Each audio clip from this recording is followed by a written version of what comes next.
morning mga ka-farmer. Nandito po tayo ngayon sa ating manukan. Ngayon po ipapamigay ko na po itong manok na ipamili ko. Naloko po ako rito. Kaya po mag-iingat po tayo dahil marami pong scammer sa Facebook. Ito po nabili ko ng sa online. Ang order ko po ay decal brown, pero ito po ang dineliver niya, mga DO check na pininturahan pa po niya ng kulay brown, kaya akala ko po talaga kulay decal brown. Kasi baguhan lang po ako na mag-aalaga ng manok, kaya po kailangan po tayong mga baguhan ay alerto sa mga scammer na naglipana dyan. Tuwang-tuwa sila kapag may naaloko sila. Makakaligtas kayo ngayon, pero sa mata ng Diyos hindi kayo makakaligtas. At tutuwa kayong manloko ng kapwa nyo. Ang laki po ng logi ko rito, 180 piraso po ito. Kaya lang marami na pong namatay dahil siguro po nung nabili ko ito walang mga bakuna. Ako na lang po nag-vaccine nung after 1 week na marami nang namamatay. Saka ako lang po naisipang nag-vaccine dahil nagtaka po ako bakit paggising ng umaga ang daming patay. Kaya po ingat-ingat lang po sa mga scammer sa online. Hindi ko na po babanggitin yung pangalan nung nag-scam sa akin dahil nag-deactivate na rin po siya ng Facebook niya. Wala na po yung pangalan na yun. Kaya mag-iingat na lang po tayo. Mas mabuti po kung bibili tayo ng mga sisiw na ganyan, mag-farm visit tayo para doon mismo makikita natin ng actual. Ito po ipapamigay ko na sa mga kapitbahay na mayroong may gusto. Kaysa po nagpapakain ako ng nagpapakain, mahigit 4 months na po sila, pero sisiw pa rin. Hindi ko po alam kung anong lahi ng manok itong nabili ko. Unang-una ko po ngayon na mag-alaga ng manok, na-scam pa ako. Kaya kaysa naman po lumalaki ng lumalaki ang logi ko sa pakain ng feeds, patuka, naisipan ko na lang po na ipamigay sa mga kapitbahay kung gusto nila. Pamimigay ko na lang po ng libre.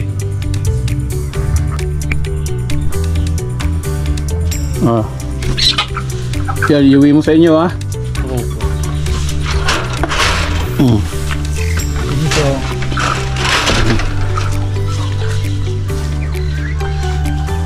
Yan po, kukunti na lang. Ito na lang po ang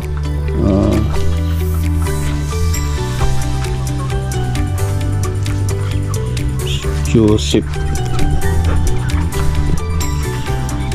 Yan niya, Irene.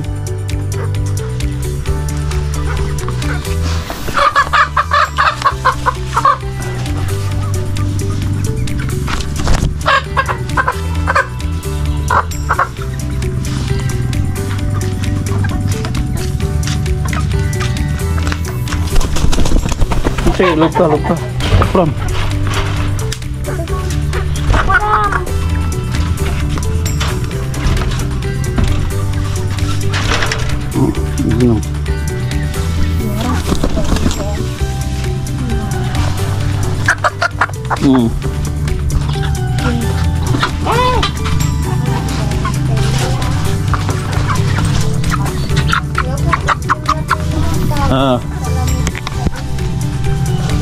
Ito, ibigay mo kay Joseph, Ining, Kay Ining, Joseph,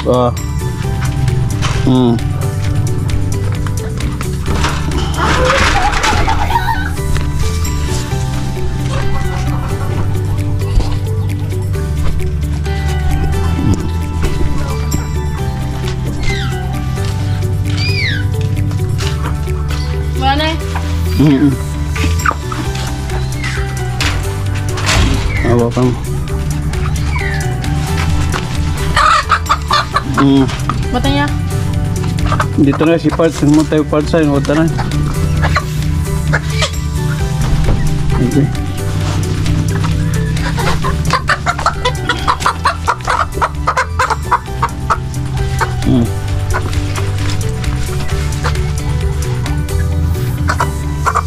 Wala. Ay. Yan. Bigay mo kay Parts, ha? Halika na, dagong.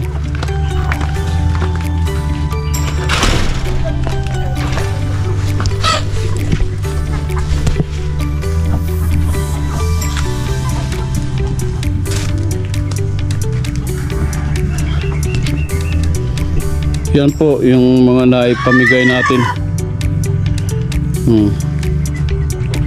Kukunti na lang po ang naiwan. Kasi po kung hindi ko didispatsahin, tuloy-tuloy po akong malulugi. Ano po yung distribution. Yan, binigay ko po Ate LB 4, Nestor 6, GC 3, Paricards 3, Mario 3, Joseph 3, Arwin 3, Nelly 3, saka si Pards 3. Yan po, dinispatsa ko na lang para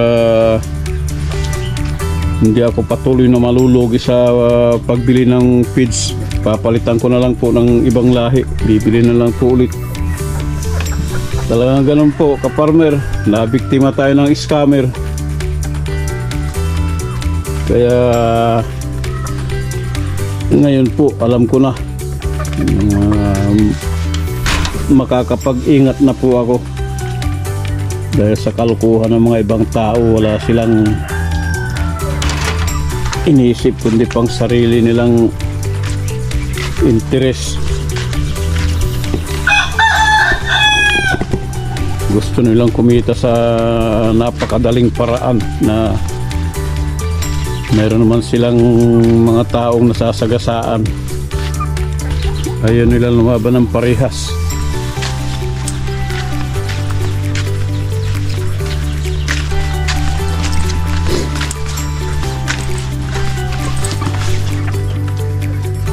Unti-unti ko na po itong aalisin dahil kasi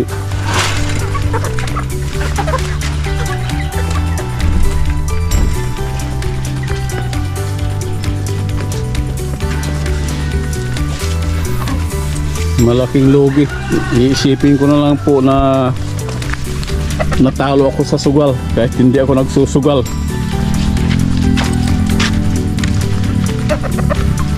Talagang ganun po. May kasabihan na ang umaayaw hindi nagwawagi. Kaya try na lang po sa ibang pagkakataon.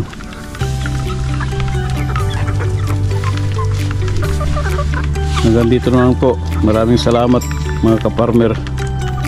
Sana po magsilbing ang tawag dito, magsilbing aral sa atin lahat ng mga baguhan.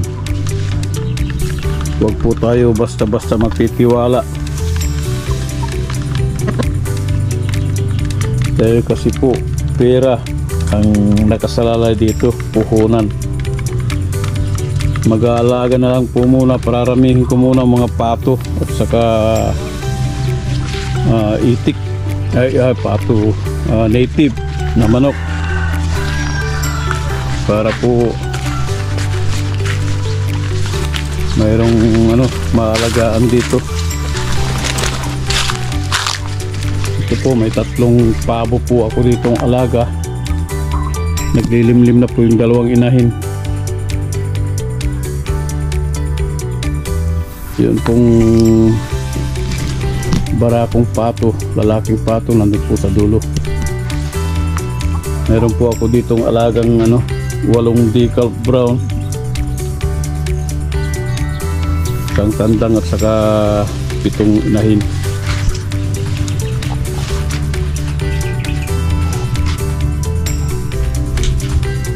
Hanggang diyan na lang po mga kaparmer. Happy farming kahit na nalugi tayo. Go pa rin, tuloy pa rin pagsusuko. Salamat po.